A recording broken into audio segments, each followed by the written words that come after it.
This week on Sailing Sweet Ruka, we finish getting the boat ready in preparation for months of sailing in the wilderness of Patagonia. Come away with us as we leave civilization behind for wildlife and white canvas and the experience of a lifetime.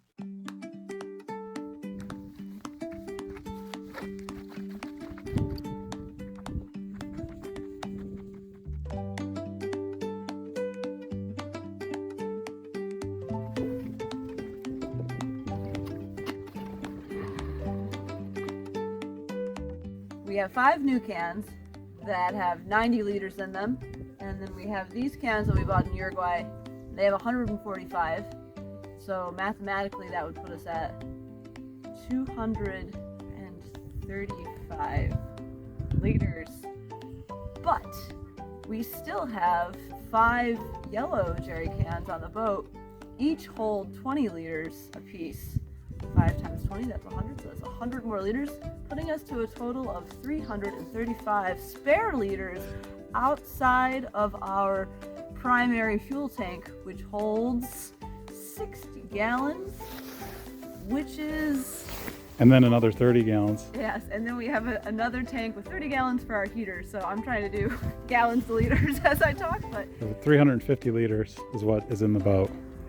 Oh, so then 335 plus 350 equals 685 liters. All right, so in total we have 685 liters of diesel on our boat, and we are going to try to sail as much as we can, but if we need it to fight the current or to stay warm, we're going to be well set. Hopefully we can stay in the nooks and crannies of the fjords instead of diverting to a big town to get fuel. So that's the plan, and we're sticking to it.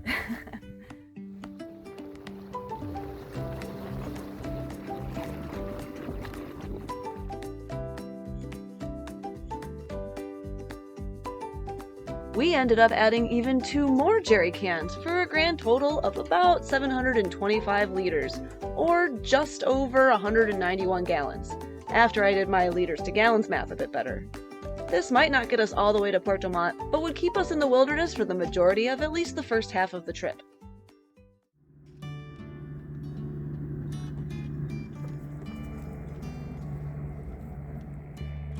Yeah, you guys are friends. Easy, Roxy. Easy, Roxy. Come here, Rox.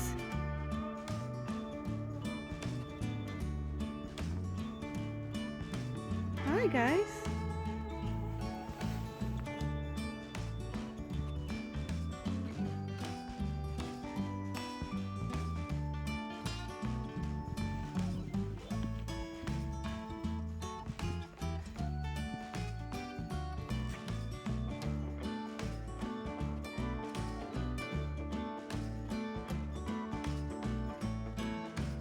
Some of you are probably wondering what Roxy is up to during these days, and let me assure you she gets to have a lot of fun. She isn't always cooped up on the boat, and she gets plenty of walks where she meets horses and cows and even other dogs. In small towns like this, we can even have her off leash sometimes. Roxy is truly living her best life. Let me know in the comments if you'd be interested in a dog-specific video about Roxy's life on board. Now who's a good girl?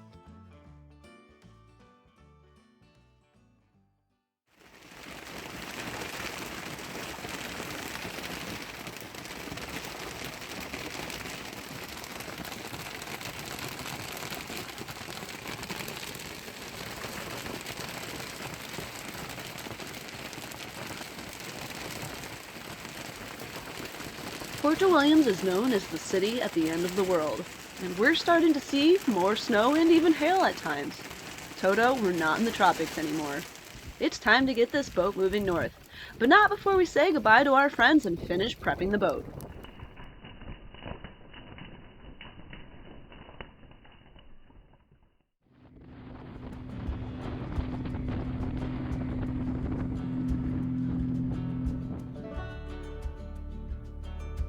Before making the final preparations to head out, the group text came in that they needed help moving boats at the Yacht Club McCalvy so that a large sailing vessel could have the inside slip. That boat is called the Vinson of Antarctica. They are a polar expedition vessel designed and built to sail in high latitudes, and in this case they were preparing to sail around Cape Horn. Curtis and Roxy headed over to lend a hand along with many other sailors at the club. Would you go for a ride on this massive expedition sailing vessel?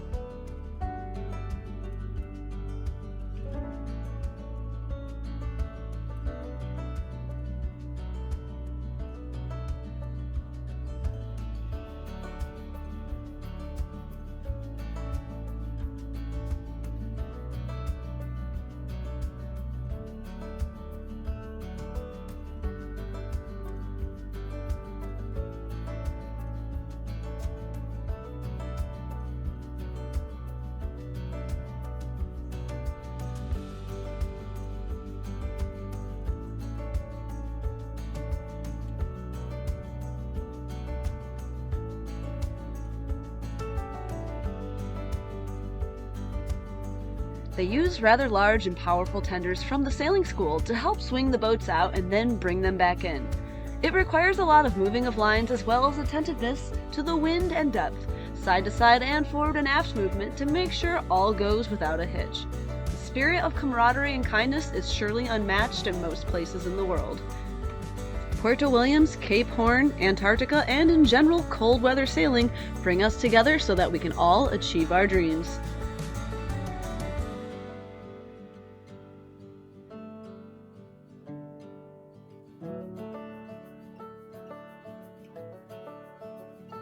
Curtis's kind, helpful nature didn't stop there. One of the tenders for the sailing school was having some motor problems, and he jumped right in to offer his expertise, and had it up and running in no time. Many of us dream of making it down here to Puerto Williams as a wonderful navigational sailing goal, but a few lucky kids get to learn to sail right in this very city. The Cedena Sailing School offers children of Puerto Williams amazing learning and sailing opportunities. The club sits on a little piece of land across from the McKelvey, which is actually accessible by car, but the children take a shortcut and arrive by a dinghy. Most of the equipment is provided for them to ensure their safety while sailing in the cold temperatures and cold waters. Hola, soy Eduardo Cruz, director de la escuela náutica más austral del mundo en la ciudad de Puerto Williams. Bueno, nuestra misión es colaborar en la formación de niños y jóvenes a través del deporte náutico. Las edades son entre 7 y 17 años de edad y esta escuela está abierta a todos los niños que vienen acá a Puerto Williams, tanto por las familias chilenas o los navegantes con su familia en sus veleros. The kids don't let the cold bother them, however, and have been found to take kayaks into the lagoon to break apart the ice so that the sailing training can continue. The winter season isn't going to slow these kids down. If you want to know more about the Cedena Sailing School, you can find more information in the description below.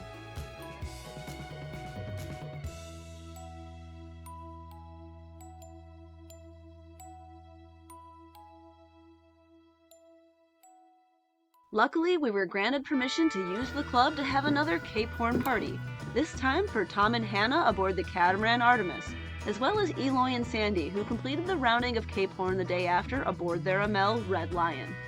The guys just had to chop some wood first before they could start the asado. Nothing to it.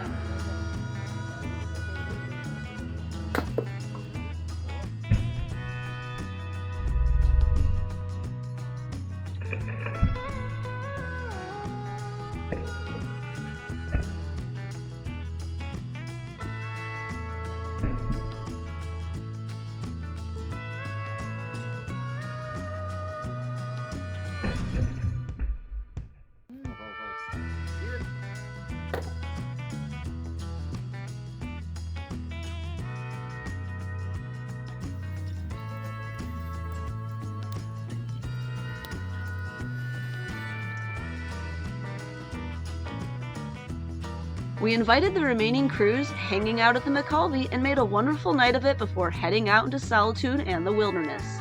We're certainly going to miss this place and these people. Tom and Hannah will be heading north in the fjords too, so we might see them along the way. A special thank you to Lalo and the Club Cedena.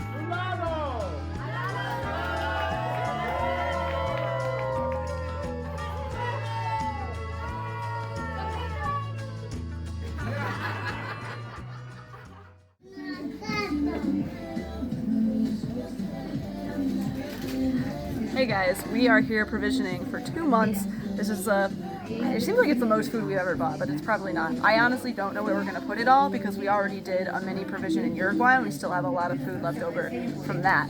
And I'm actually glad we did. So anyways, yeah, hopefully we'll be good to go.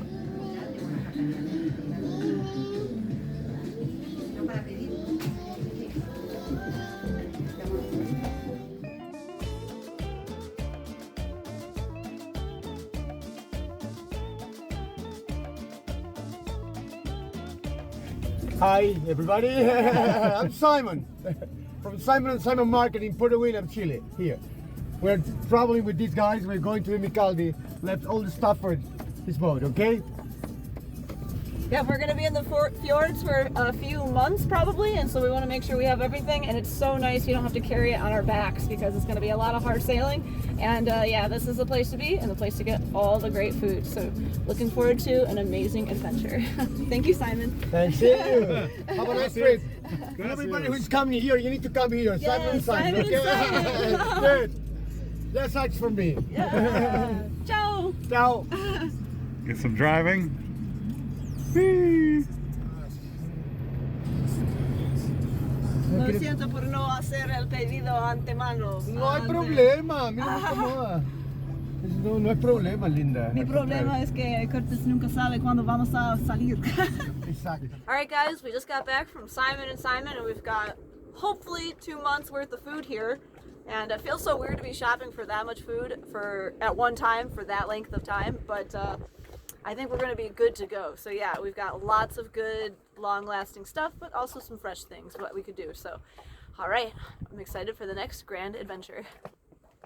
Before we take off, I just want to introduce you to our friend Angelica that we made here in Puerto Williams. We first met her when we bought a Chilean flag from her shop. Ever since then, she treated us like family, which really means a lot when you've been away from home for so long.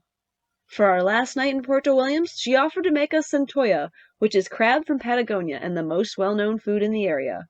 She also made us homemade cake with a homemade icing, and it was amazing. It was a great send-off before our remaining months in the freezing cold temperatures. We sure are gonna miss this place. Hey guys, it is Kate here, and we are looking at leaving Puerto Williams to head into the fjords towards Puerto Montt. So here you can see on our predict wind, and you can see our trip coming down from Brazil to Uruguay and all the way offshore, even all the way outside the Falklands here and down and around Cape Horn. We've got these 2 systems, this one and this one. Not too much wind, looking about 50 knots, but most of that will hopefully get knocked down inside the fjords where we will be sailing. So you can see here, you've got that nice blue color, nice and protected, a little bit more breeze, and then if you do find yourself coming down along here, which we may do, then you're gonna see it's a lot less protected and there's a lot more breeze. But nothing we can't handle, I'm sure. And so, yeah. Hopefully we will be on the lookout to make sure that when we need to make this pass out into the ocean, that the weather is not overly treacherous. You don't want to be going upwind in 50 knots here. So, but it'll be a little while before we get there. We're going to go up in here and enjoy the glaciers and the wildlife and the national parks. So that's what's going on. We're all provisioned up. We've got fuel, we've got food, and we are ready to go. All right, see you guys in a little bit.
Join us next week as we finish our first windy sail up the Beagle Channel to our first secluded anchorage with shore ties. A special thank you to our patrons for making these videos possible. If you want behind-the-scenes content of the fjords, join our crew at patreon.com/Ruka. Don't forget to subscribe and come along for the ride. See you next time!